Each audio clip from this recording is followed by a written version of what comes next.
Ayan, testingin na natin ang ating iTechmo Piso Tab Kiosk na ito na ang nauuso ngayon na tinatawag na Piso Tab, hindi na yung computer.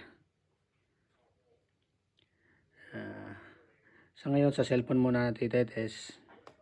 Ayan, nakakonik na siya sa Allen timer. 0 pa yung time, kaya naka lock screen pa siya. Insert coin down.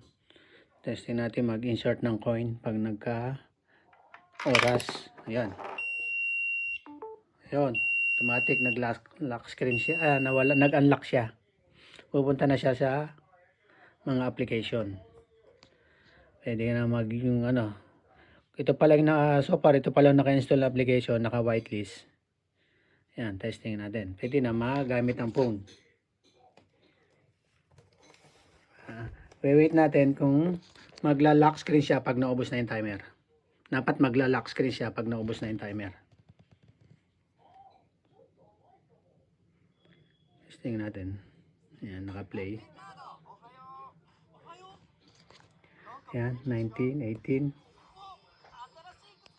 Natin kung magla-lock screen.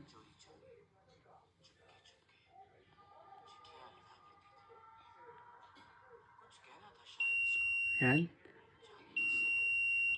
Meron tong delay pag naubos na yung nakat na yung power dito sa AC adapter. May delay na mga 8 seconds, 5. Nilagyan ko ng delay. Ayan. Automatic nag-lock na siya kasi naubos na yung time. Ayan, okay ang ating iTechmo Piso Tab Kiosk. Susunod, testingin natin sa tablet.